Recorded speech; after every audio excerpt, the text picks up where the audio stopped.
Welcome back to Tales from the Service Industry. I'm your host, I'm Bill. I'm joined tonight with Liz. She's joining us again. Hi, team. And we have the great fortune of being joined by Andy. Fortune or misfortune, maybe. It just depends. We'll see how it goes. No, it's definitively fortune. Andy, thank you for being here. We do ask when a new guest joins us to just share a little bit about themselves to kind of bookmark how our stories are going to go for the night. It feels like I'm like one of those walk around. Hi, everyone. I'm Andy. Hi, Andy. Right. Gonna give you your favorite ice cream flavor? Right. Yeah. I like long walks on the beach and puppies. So I spent 20 years in a service industry, not the one you're probably thinking of. I spent 20 years in law enforcement in Southern California for a major metropolitan city that services a large, how do we say it? Business and hospitality sector would be a good way to put that. So I was assigned to an area that dealt with nothing but businesses, hotels, service industry related type things. So, yeah, I have some stories from probably the other side of the service industry, and we might get a few police stories sprinkled in there as well. Just for flavor. Just for flavor, you know. Spice. Yeah, a little spice. But, yeah. And Bill and I had the fortune or unfortune, depending how you look at it. I thought it was a fortune. Absolutely good fortune. So cute. To work together. Total bromance, man. Yeah.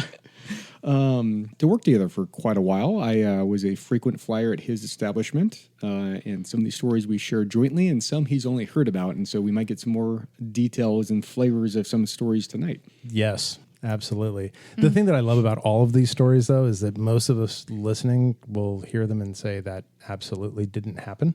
But I shouldn't say one of my favorite stories, but top 5 of our shared stories actually occurred. There's going to be a dirty wind up, but it occurred in a lobby bathroom at the hotel that I was working at. And I got the good fortune of being present to see this. So there was witnesses. yes. Well, keep in mind witnesses. Yes, is plural. The number will right. surprise you. Yes. Oh my gosh. That Actually, already made me nervous. No, actually, you know what? The theme of the number will surprise you would apply to multiple stories that we share. Okay. So we'll just make that, you know what? That'll probably be the theme for the night. Okay, The I like number that. will surprise you. The number will surprise you. Yeah. So, but yeah, if you would, let's kick this off with that Yeah. lobby bathroom story. Yeah, let's set it up. So this was a, how do we say, unhoused person. We'll use the term gentleman loosely with him. Wise choice. And this was a guy we'd been dealing with for a few weeks in the area, and he was, for lack of better terms, terrorizing local businesses. So whether there's a nearby grocery store, obviously the hotels, there was a business district, fast food chains, there's a number of things in this area. And he was systematically stealing, being angry with customers, ticking people off, drinking in public, going in. He'd drink and then pass out in hotel lobbies and in the middle of the street. And he was just causing a general ruckus. Oh my gosh. But he was very elusive. So we get, the public would call and say, hey, this guy's here. And after a while, we get to know the description. He'd always somehow managed to vanish. And so probably about 3 or 4 days before this story, we finally catch up to him in front of Bill's old hotel. And I very politely read him the riot act of you can't be here. There's going to be trespassing. There's all these laws that you're breaking. And I'm sure in a very reasonable and articulate manner, he was like, oh, absolutely, officer. You will never see me again. That would be a big lie. He Of really course. didn't. Yeah. Fast forward 48 hours. Yeah. So when we fast forward, Bill calls and he's like, hey, guess who's here? And you automatically knew. And I was like, oh no. You really, man? Like, okay. And it's like 9 a.m. Maybe. Ish. Probably earlier. Yeah. I'll put it to you this way. I usually go through, at the time, I was going through 2 like large coffees in the morning, and I wasn't through my first one yet. So it gives you about how early this was. And so I'm like, oh, all right. We go cruising on over there, and I come in. I go, where is he? And Bill just points to the restroom in the lobby. And I was like, okay. So we go bebopping in there. But that's all the warning you give him? Just he's over there. So, unfortunately, there were many times that Andy would be at the hotel for one reason or another fairly early in the day and then still be there a couple hours later for yet the next call. We would share a lot of those, and some of the calls and texts that would go back and forth about who and what, it was like, to you, the observer, would be vague. To him, it's like, ay, Dios mío. All right, let's make this happen. Well, and I think, I don't know how many times I unofficially deputized you because for lack of better terms, Bill had this great like cop mentality. He could pick up the fact that stuff was going wrong, like crooks were in hell. He always had like this sixth sense of like, they're up to no good. Like citizen's arrest type. No, like being aware of my surroundings. Yeah. He could pick up on like, yep, they're up to no good. We didn't know what they were up to no good about, but he knew There they'd be was up to no good. There's something up. funky. What, what was Shakespeare? There's something rotten in the state of Denmark, right? It's like you don't know what it is. You just know that 2 + 2 is equaling 5, and that ain't right. Right. And that's kind of the theme of a lot of our stories was just there's these little things. Just say that, something. Yeah, sometimes it's passive, sometimes it's, real obvious in your face, but it always led to something that just didn't smell right. Well, and when it comes to like keeping your guests safe, you might as well just make the call, even if you're wrong. That happened more than once. I'm Of not course. gonna lie. Of course. There were more than one call that was referred off to Andy based on the fact of hotel safety, or there's something really amiss here that ended with weapons drawn and handcuffs coming out. No way. Yeah. Oh yeah. I actually almost got killed in his parking lot. Yes. Save that story. Yeah. let's get through Okay, this. let's Let's get finish. through the bathroom one first. We can finish our current story. So it's That's a great one though. so it's 9 a.m. You're not even through with one coffee yet. He And- points to the bathroom. He's over there. Yep. And I might have been a little grumpy because I wasn't through my entire coffee, and I might have been grumpy the fact that he was back again after less than 48 hours later. So anyhow, we go trucking on in the bathroom, and I kind of look down to see where he is, and I can see his feet in the larger kind of handicapped accessible stall. And I turn and I look at him. I'm like, I'll be right back. So I go walking in there, and I go to push the door open, and my gosh, it was locked. Who would have thought? I know. However, nothing that a boot couldn't fix, so we solved that problem real quick. In we go. Just kick the door. Yeah. All right. Access was gained. Yep. And not really to my surprise, or probably Bill's surprise, he's in there drinking Well, of course. a lot vodka. Oh. Now, let me. Somewhere south of 9 a.m. So it's early. Yeah. Just got chills. And it was kind of like if you could imagine you've had a really hard day at work and you're soaking in the bathtub and you have a bunch of candles lit up next to there and you're really setting the scene and you're just really relaxing. He's sitting on the toilet, clothed. He wasn't going Wait, to the he had a bathroom or full anything. setup. Oh, yeah.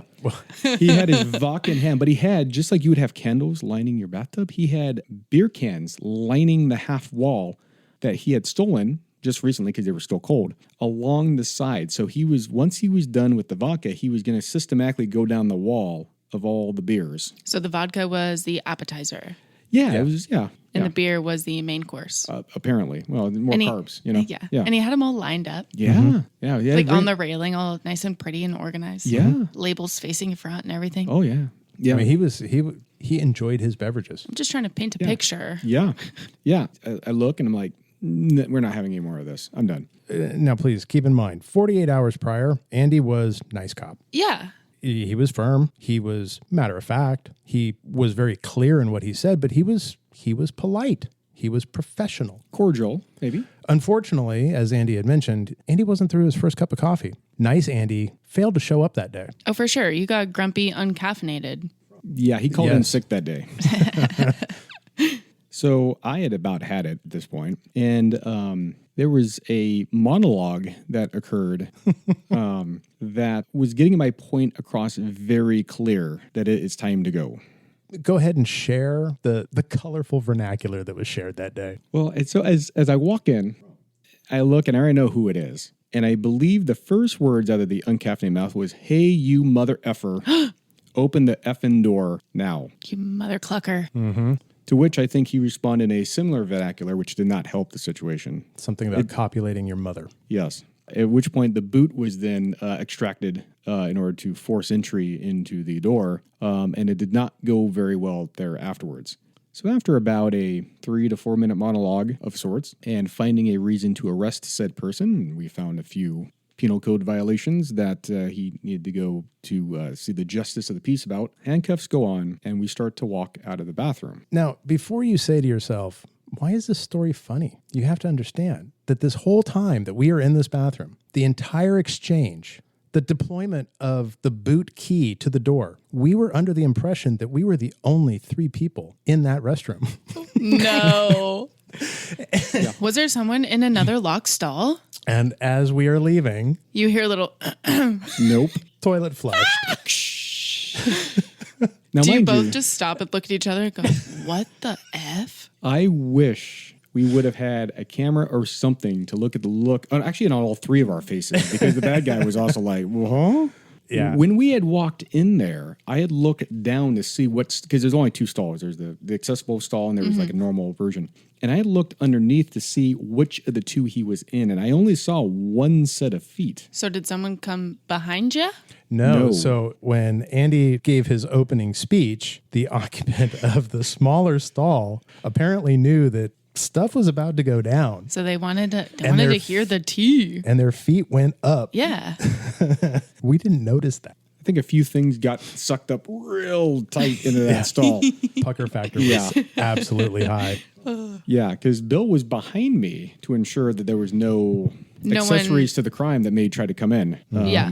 And it was one of those times we looked and we just walked out. I don't think either one of us ever saw who later walked out of that restroom. No, they stayed for quite a while. But and to Bill's point, you have to imagine. So picture yourself: you're on vacation with your family. Your kids are out having breakfast. You don't want to go use the toilet in the bathroom because maybe your wife doesn't appreciate the stink. Right? There's things that are going on. We can all respect the lobby toilet. I'm going to go down to the lobby, right, and do the right thing. And then you have this guy come in and you hear him and Han, and then you see the backpack and all these beers going everywhere. Well, and you can hear him setting the beer cans, metal on metal on the railing, and you're like, what is this guy doing? Well, no, then you start thinking, what hotel am I staying at? Yeah. What kind of place did I check my family into? Followed by, hey, mother effer, I told you never to come back. And you're like, oh, boot kick. It just got real. And then you clinch. And again, this guy has no clue who we are, right? Because it's not. Oh, you could be just anybody. He couldn't see the uniform. He couldn't see any of that. So he's got no clue who's in there. Or what's Do you think he's like on. looking in the crack of the door, being like, is this? I don't think any cracks were big at that point. Oh, that poor guy. Yeah, and that's like a little microcosm, I think, of our entire relationship during hotels was just nothing ever went according to plan. No, and they only went worse.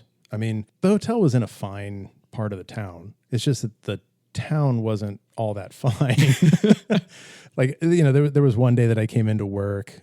It's like 7:00 in the morning. I pull into the parking lot and there are nine police cars in my parking lot.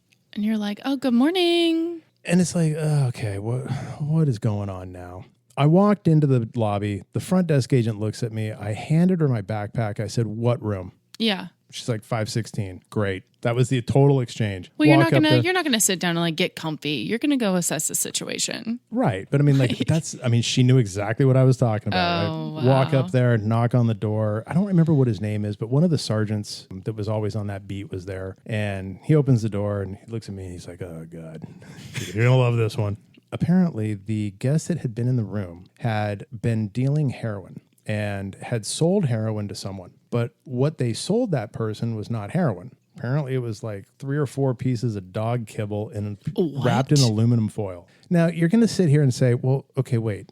How do we get from somebody selling dog food to you walking into a room with 9 cops? Yeah. And that would come back to the fact that the person that bought said kibble felt that they had been ripped off and done wrong. And the only thing they could do is call 911. Are you kidding? Not at all. Not at all. This person in their right mind, I'm going to call the cops on you. Oh, look, you're buying heroin from a hotel at 5 a.m. I mean, yeah, you're not in the right mind. Yeah. So dispatch did what any dispatch would do, and they sent officers to go investigate, right? Yeah, so these people, they basically had been dealing heroin out of the hotel. They were identity thieves. They were counterfeiters. They were you name it, they did it. Their rap sheet had to have been a mile long. Well, and that's standard issue hotel crook, right? Because in hotels, it's not ever, oh, I just sell drugs, or oh, I just commit credit card fraud. It's like the variety pack. It's one chapter in their book. They have a diversified portfolio. Yeah, multiple revenue streams. Mm-hmm. I mean, God, and we dealt with that time and again. You came in and did a credit card fraud and like identity theft seminar. Yeah. The absolute best people to train on credit card fraud and identity theft are your front desk agents, of course, because they're dealing with it, but your housekeepers. Oh, yeah. Because your housekeepers are in the rooms. Okay. So you train your housekeepers to recognize what an encoder strip looks like. And you tell them, if you see this, this is illegal. This should never be in a room. You call. If you call me and this is actually what it is, you get a bonus. Okay, but I don't know what that device is. Well, that's why you train a consultant like Yeah. Andy to come in and train your team. But for the people listening, it's a device that So the mag strip encoders are typically kind of, well, they used to be longer. They're down to the point where they're like an inch and a half long. And you swipe a credit card or anything that's magnetically encoded through it, and it records it and it holds it. And then you got to re-encode. So and then you get another credit card, So- swipe it. yeah, And then you could put It's essentially copied. correct. So it's, It's a on CD credit burner. Card.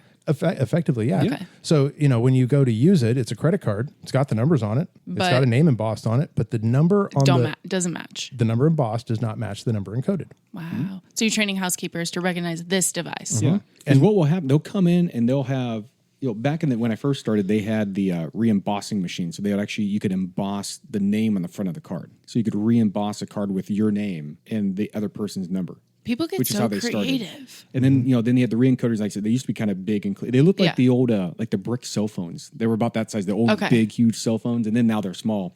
And the way the crooks will do it, because there's EVM chips and there's tap to this and everything else.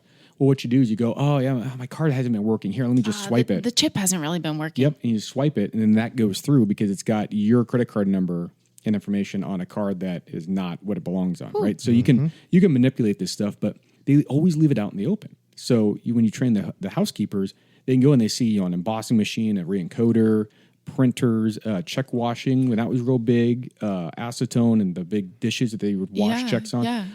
So we train them on paraphernalia that they're looking for in the room, and because while they're out committing fraud or dope or whatever they're doing, then we Their know, okay, diversified portfolio. yeah.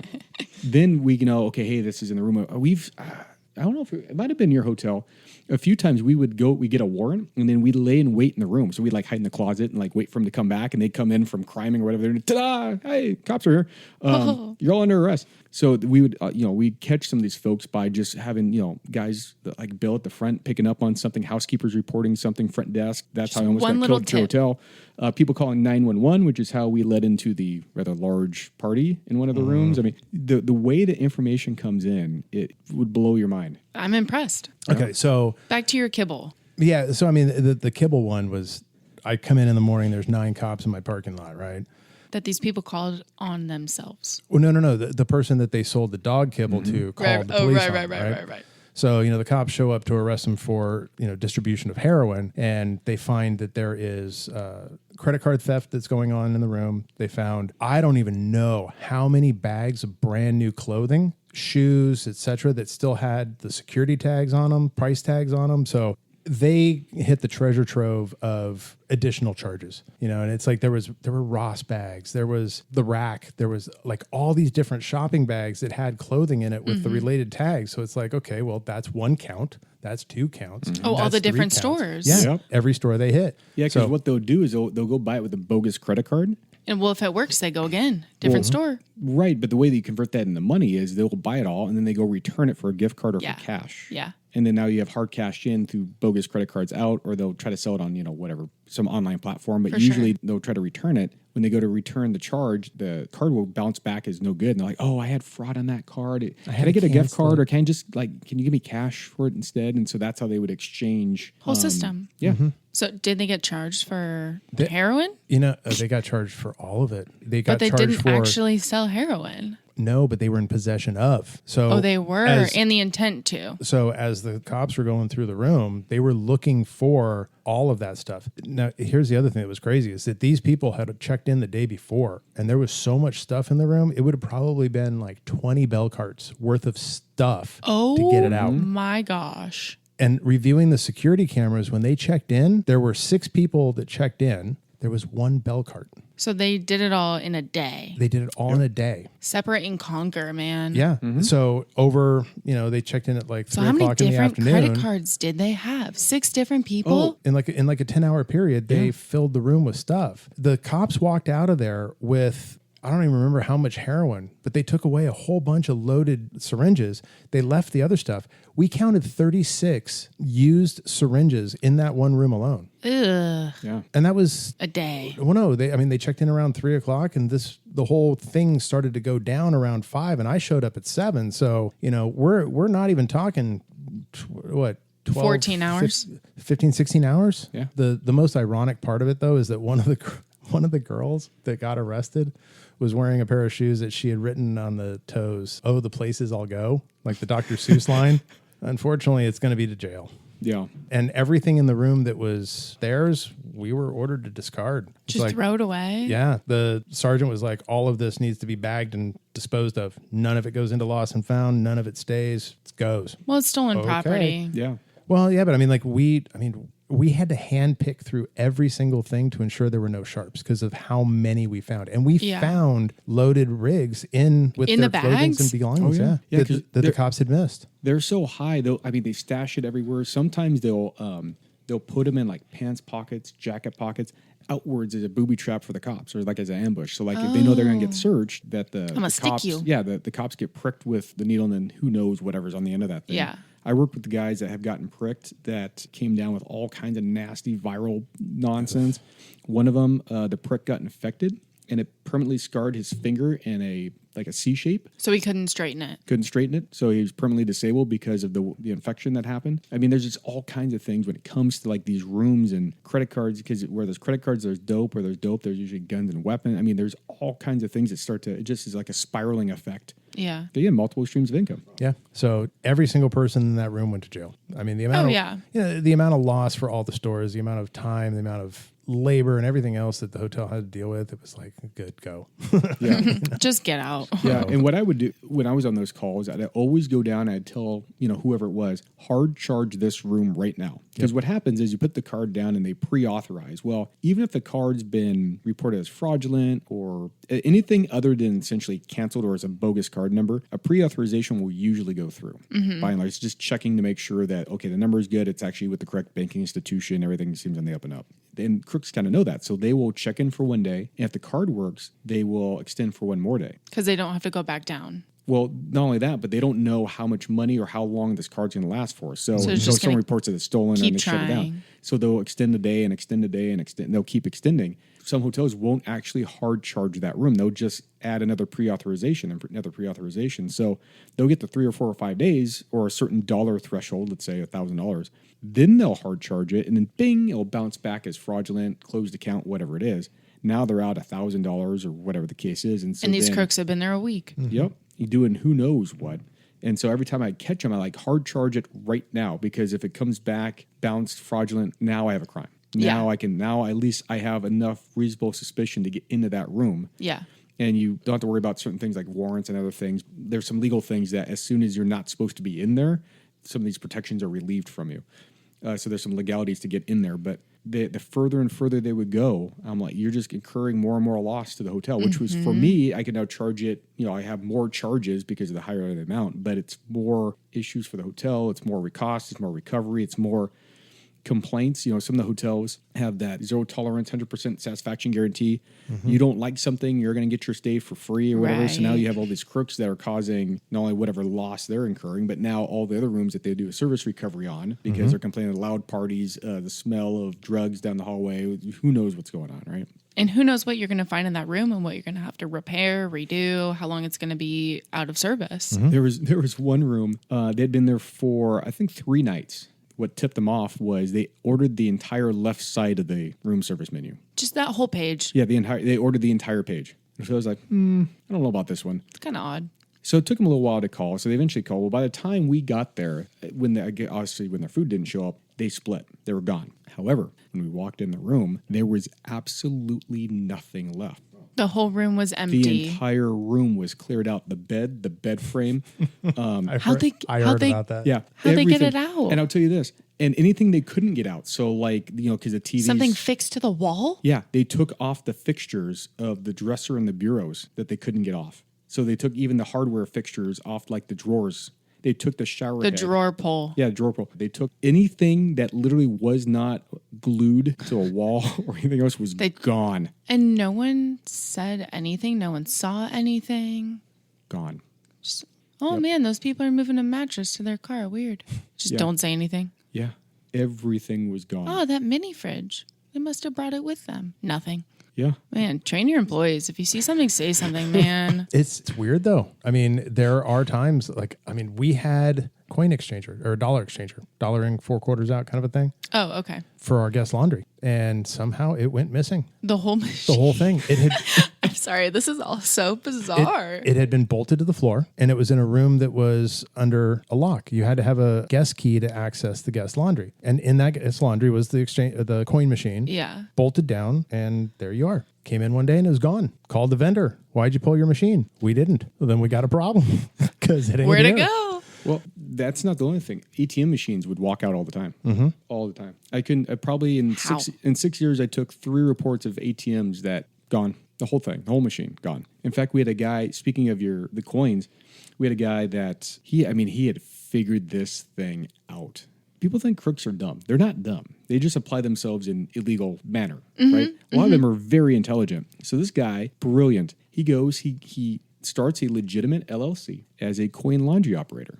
Hey, I'm a management firm for coin laundry things. So I do the exchange. I operate coin thing, right? So then what he did, he had figured out how to drill out the coin machine. So like the exchange machines, Cokes, Pepsi, whatever the vending machines are, the snack machines, anything that took either dollars or coins. This is kind of before you had the credit card readers on it. So it was all cash and carry. So he would go and he had a business account with a big national chain. So anywhere he traveled, there's a bank nearby. He would go in and he'd find an area of like 5 or 6 hotels or, a place that had quite a bit. He would check in, and over the course of like 3 nights, he would hit every single hotel for all their coins or their dollars, everything. And just clean them out. Clean them out. And then he would go to the bank and deposit them as part of his business. Into the LLC's bank account. Yes. So he's, paying taxes on it. But he was a triple star platinum diamond member of every hotel chain, right? Every single one. Their top elite, whatever point thing you had, he was top elite, which meant he had also figured out they're not going to touch you. No one's ever going to suspect you're a triple elite 100+ night member If you're a to be a crook. crook. So he would check in, upgrades. This guy was living But was like he a writing king. off these expenses to the business? Heck yeah, he was. So he was actually paying legitimately for the hotel rooms. He was putting on a Yeah. business credit card. Yeah. So the hotel was not out any money on the consumer end. Right. They were out the back end with all their vending machines if they owned them. Gone. All of them. Yeah. And this went on for over a decade. Like this guy had it gone. He traveled the world. He went all over the country doing this. And he came into town. I think he hit your old hotel. He hit like 2 or 3 of the hotels around. The way that he was doing it was kind of unique. We had seen the same type of thing like a couple years prior. We're like, God, this guy's back. We could never figure out who this guy was. We could never find him. We had no pictures of him. We had, he'd wear gloves. We had no fingerprints. We had nothing. One hotel randomly caught on camera the backside of him walking down a hallway away. His goof was that he wore a pair of shorts and he had a tattoo in the back of his calf, right? And so, we didn't know for sure. It was in about the right area, about the right time. It was very circumstantial. And I'm like, great, so we have a tattoo, right? So I'm running every system possible for this tattoo, right? And I can't find a thing. There's nothing. So we have a tattoo, but that's it. My old boss has a photographic memory. I happen to be working this thing. He walks in the office. He looks at the picture. He's like, oh, that's so-and-so. Like, I know that guy. I'm like, what? Huh? I'm like, what are you talking about? He's like, oh, yeah, that's so-and-so. 12 years ago, I worked a case, and he started rattling off. He's like, I know that tattoo. So I bring up his booking photo from the previous one, and he's like, oh, yeah, that's him. I'm like, you have got to be kidding me. He's like, oh, no, that's him. So now I have a name.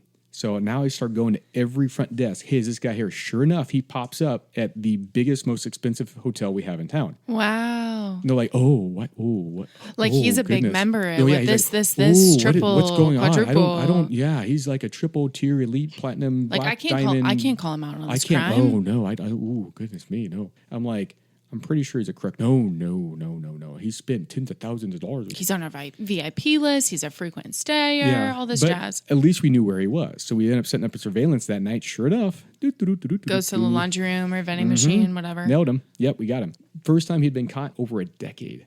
This guy was living on literally everyone else's dime. Change. Yeah, change Wow. for ever. We had a couple of stories like that. There was this guy that would come in periodically. The first time he stayed with us, he came in late, checks out early. The certificate that he had booked the room on kicks back as invalid. Now, guy's a platinum level guest, so we just write it off, right? He comes back in again, stays another night, same sort of parameters, same exact thing happens. Kicks back as invalid. Weird. So I go to my boss, tell him, hey, look, this is the second time this guy's been here. It's a second pattern. time this has happened. I said, I don't care if he's a platinum. This guy needs to be reported. My boss says, no, he's top tier. They're too valuable. We need them. Yeah. So at that point, I said, okay, I get it. And did you do it anyway? I did it anyway. So I contacted the rewards department. I lodged a complaint. This person has done this to us now for the second time.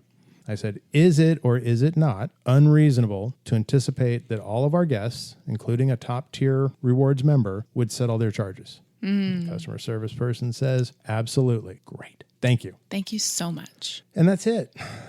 Hang up with them and I go about my day. I can't remember the time frame. I want to say it was about 2 weeks later. I get a phone call from a woman who's an AGM at a hotel about an hour away from here. She says to me, hey, has a guest by the name of such and such stayed with you before? I said, yes, he has. She says, did he check in on a certificate that didn't have points? I said, yes, he did. She says, he's here at this beach city. There's some police action going on, and I just needed to confirm that this had happened. And I said, well, yeah, I did. I said, how did you know to contact me? And she said, oh, well, I contacted the customer service line, and they shared with me that you had shared that with them. Ah, okay. So I text Andy here, said, hey, remember such and such? He's like, oh, yeah, that a-hole. I'm like, yep. They're at this hotel. I gave him a quick rundown on what was going on. He's like, I'll be right there. So he comes over. We call the hotel. Andy gets on the phone with one of the cops. Turns out that this guy not only had defrauded them with the points on a certificate, but he was caught in the room with prostitutes, and he was carrying heroin and I think cocaine or something like that. He was Trifecta. He's done for a good time. Yeah. Yeah. So this is great.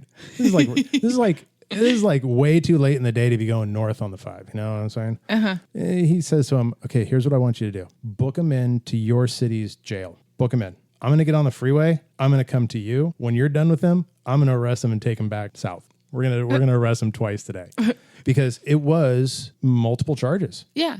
It turned out that I was one of very few hotels that actually had told the city's PD that this guy had ripped us off because every single one of them said, he's top tier. So the reality was, I mean, when you counted it up, there were 14 reports. But, on the whole thing about, if you have a bad experience, you tell this many people, blah, blah, blah, blah, blah. If 14 were logged, this guy did it a lot. So fast forward a week or so, I've gone on with my shenanigans and Andy's off dealing with his and run into him. And he filled me in on how this dude did it.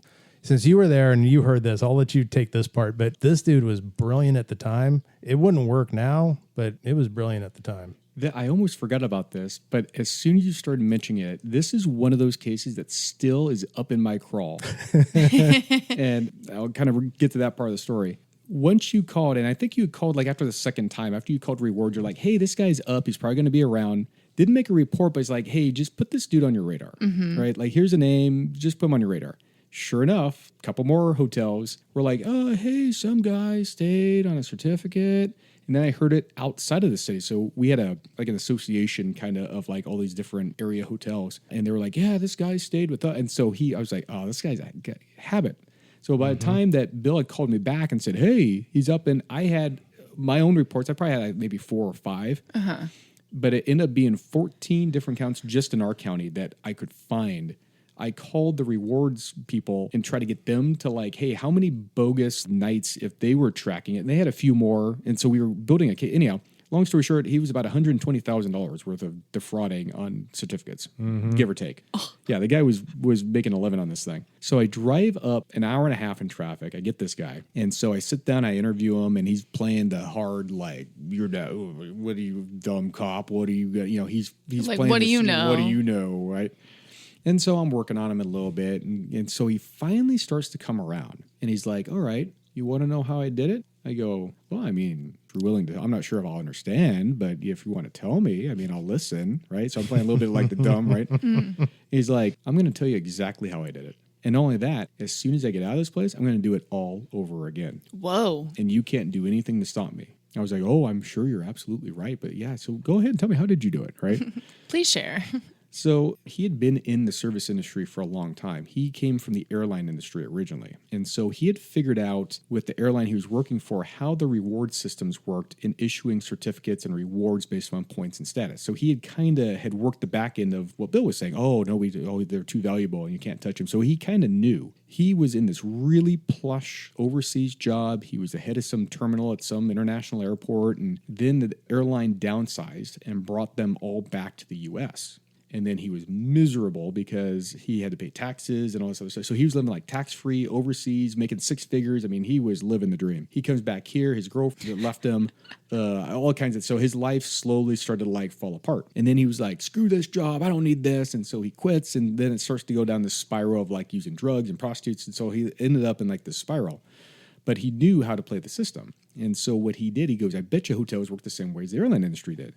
And sure enough, what he was doing is he would, at the time, you could pre-book a room and say, hey, I'm going to stay at the XYZ hotel. I'm going to pre-book 2 nights. And they were running a deal where you pre-book 2 nights, they would send you a $50 e-certificate, or they'd, for future use or future stay, okay. or they'd send you, whatever, it was like a promo. So he was collecting these things, but then he would cancel the stay. So he would never show up. He would cancel the stay, but he'd retain the e-certificate. And so that started working for a while because they weren't tracking the e-certificates. So he was staying on legitimate e-certificates on stays that he never actually completed. For a while. Then they figured it out and they changed it where you actually they'd still issue the e-certificate, but then you actually had to stay. If you didn't stay, they would cancel the certificate, but he still had it.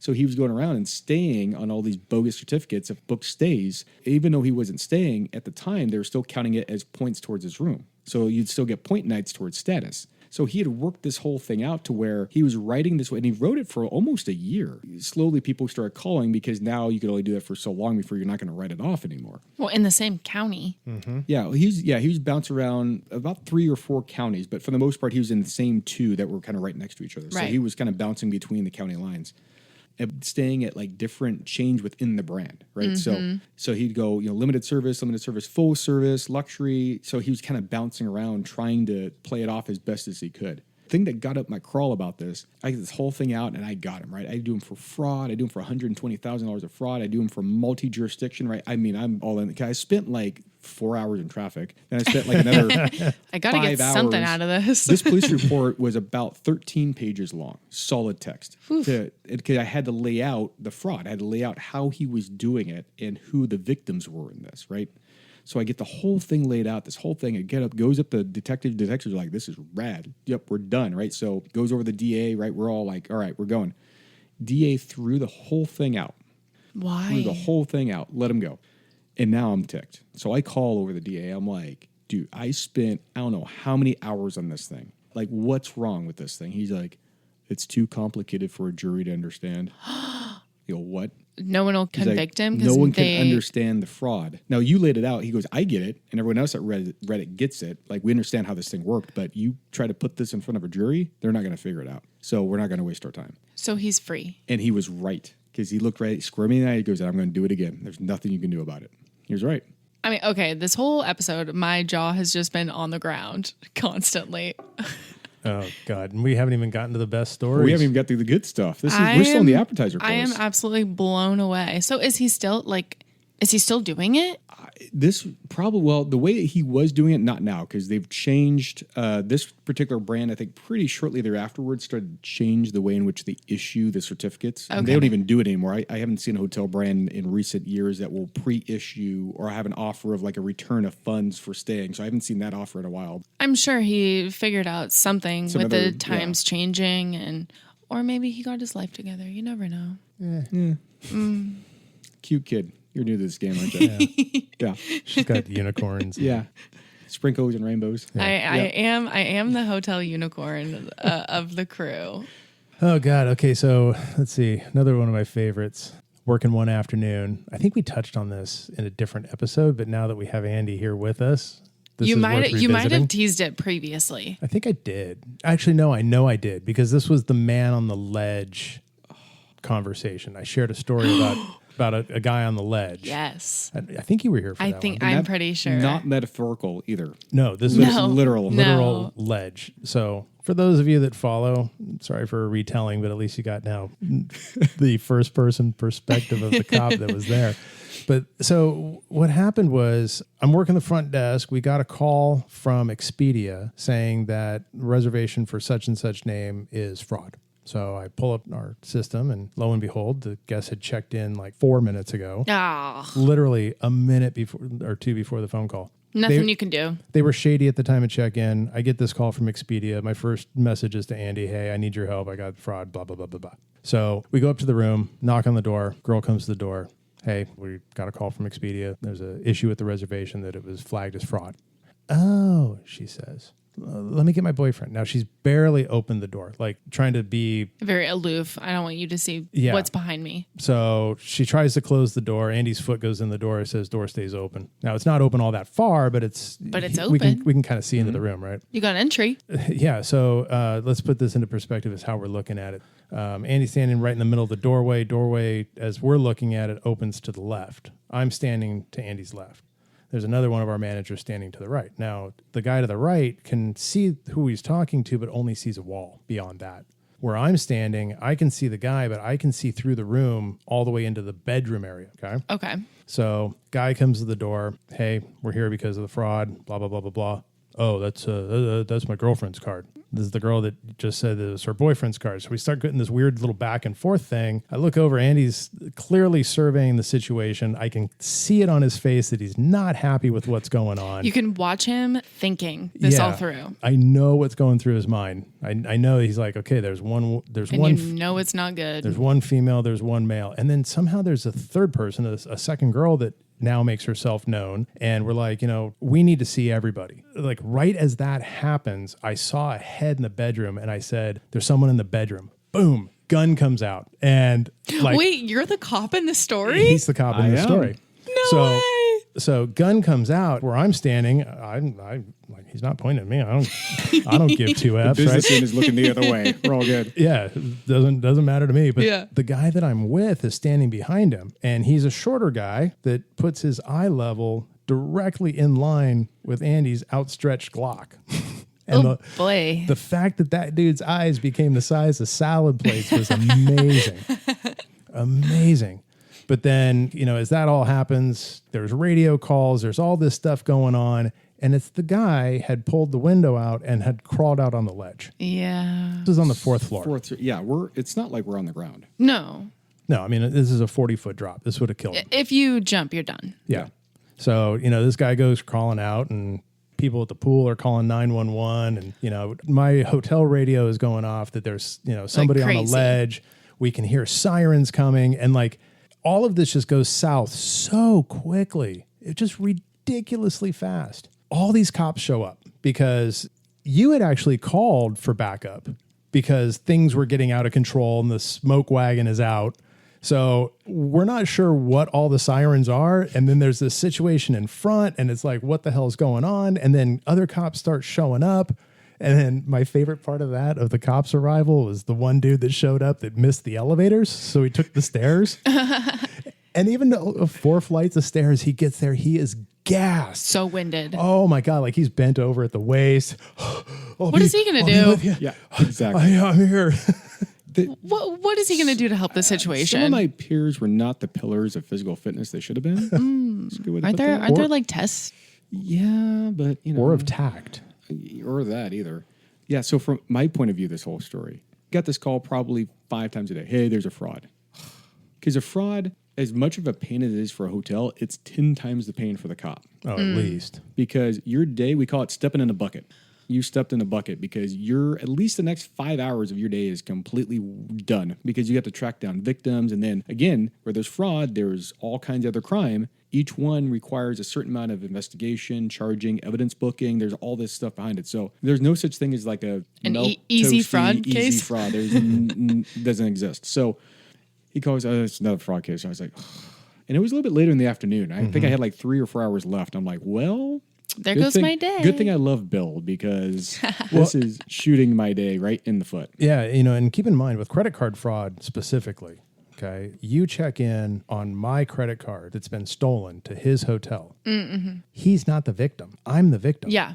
So even though he's being defrauded, I have no dog in this fight until I get the charge back 30 days later. And by then it's too late. So keeping that tidbit in mind, when I would call him, I know that 9 times out of 10, it's not going to go the way he wants it to go. Mm-hmm. But this story happens to take a nice little turn. Yeah.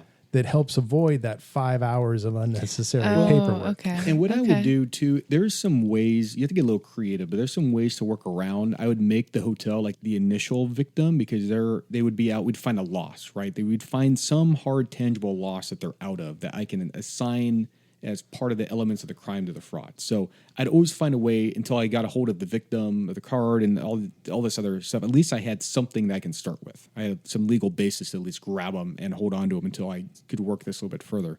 So we go up to the room and same thing, knock on the door. First girl shows up. Oh, hi, yeah, no, it's my boyfriend. He comes to the door. Oh, no, it's my girlfriend. And the third chick shows up. Usually, and they were young. They were like 18, 19, 20. They were young. Wow. So the spidey senses weren't going up quite yet.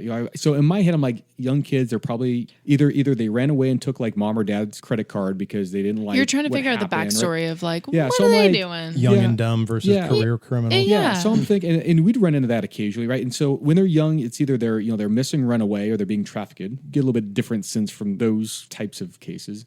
Then you get stolen car, but it's like some 18-year-old who got ticked off at mom and dad and took the car and they report it stolen because it's tough love. And so you're like, okay, I'm getting initially I'm like, all right, this seems kind of stupid. Like someone took mom or dad's credit card and they're upset and whatever. So I go, look, all right, what's going on? And as the third one starts to show up, I'm like, the spidey senses start going off like something's not right here. I didn't see the head poke through the bedroom. I had no idea. So I go to push the door. This is why we had the bromance. Yeah. Yeah, right? Yeah. I go to push the door. I'm like, I've about had it at this point, right? So I push the door open because I've been ambushed through the door. I've had guys I've had guns pointed at me in hotel rooms. I've been in fights with guns.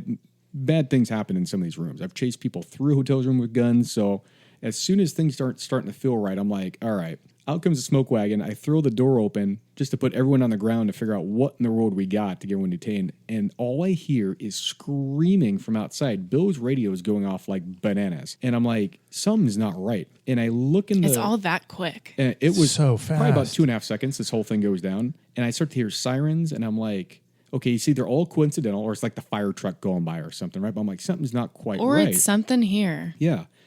And then Bill was like, someone's outside. And I look at the bedroom window and the window's open. It's like in the movies. Like I just imagine the curtain. Yeah, the curtains are blowing, right? And I'm like, we're on the 4th story. So now in my head, I'm thinking the guy jumped is what I'm thinking. And all the sirens. Yeah. And so what was happening simultaneous to all this is that they're getting all the guests are telling the front desk, there's a jumper, there's someone outside. So they're thinking he's like suicidal. They're thinking, right?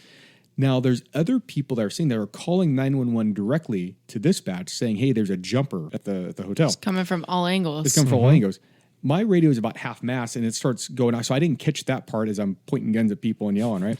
So I don't know. You can't multitask that well. There's a few extra things going on here, right? I was like, I'm pretty, give me 2 or 3 things, I'm good. This was like 8 going on. So I grabbed my radio and I put out the little police code of like, officer needs help. Yeah. So unbeknownst to me, dispatch is now hearing you got a jumper. I'm also at the hotel. You're hearing the officers putting out, hey, officer needs help call at the hotel. So now every cop in town is hitting the lights, hitting the sirens, and everyone's coming. So I look out the window and look down. I'm expecting him to either jumped in the pool. Yeah. And so I'm thinking the scream is like the guy jumped in the pool or was fighting or like he went splat. Instead, it's like out of the movie. I look and there he is clung to the side of the hotel on the little decor ledge that makes it look pretty. It's not like a balcony ledge. It's like the little foam ledge that they glue to the side of the hotel and paint to make it look pretty. It's a construction foam. Yeah. It has like an architectural detail that can be plastered over. So it's not very stable. No, not at all. And so he's like clung to the side of the hotel. And I'm like, hey man, you want to come back in the room? You just got to put these handcuffs on first. He's like, no. Well, and he's trying to like shimmy down to the next window over. So he's trying to get into like the next room down. Oh, okay. And I'm like, hey man, like that, that's not good. I would stop like that. Don't fall. Like I'm trying to help you live here. Yeah. I'm like, not good. Poor decision making right now on your part. And so in my head, I'm like, this is he got all the dope on him. He's got warrants. Like, I'm like, this was the scapegoat. He was loading up everything in the room they had, and he was going to be gone. When you're thinking like, this is the guy I need to get. The other three, to Andy's point, they had something on them. The other guy was dirty. And actually, I want to say he had a warrant. He had warrants, He definitely went. The second girl we saw, I don't remember if she had a warrant, but she had stuff on her. The first girl we saw was the one that I was sharing that used her other purse. Do you remember that? I do. She didn't have warrants, but she was the one that was associated with renting the room. So she went for that. That was the one that you didn't have the female officer on. And when they searched her, they didn't catch the meth in her bra. So she went to jail with meth in her bra. Because she entered a jail with narcotics, she went for a full body cavity search. And that's when they found the syringes that she had loaded up in her hoo-ha. Yeah. In her holster. Yes. Yes. But yeah, the jumper on the ledge, he was the one that was the dumbest and the only one that got to go home that day. But the cleanest. Yeah. And now that you say not that, the it's funny cleanest. because we were like, why did you run out the window? I thought I was scared. I thought I had warrants. You don't have any warrants, bro. Yeah. I thought I was going to get arrested. Yeah. Yeah, no, he was clear. So he got to go home. Yeah, I know. Strange, but true. Yeah. Yeah. All right. So, look, on that note, let's cap this here then. So, Liz, thank you again for joining us. Always a pleasure. Thank you for having me. Andy, pleasure to have you here. Hopefully we can have you here again soon. Oh, I can't wait. There's bursting at the seams with stories, if you will. Awesome. All right. Well, thank you for everybody that's listening. If you have anybody in the industry that you know that you would like to, share our podcast with that you think that they would enjoy, please send a link to them, share it on your social media, send an email, whatever. But spread the word. We'd love to see our podcast growing and love having you be a part of it. Yeah. Thank you guys. Thank you again. Until we see you again. Toodaloo. Toodaloo. Yeah, that'll work. Yeah. Thanks for listening.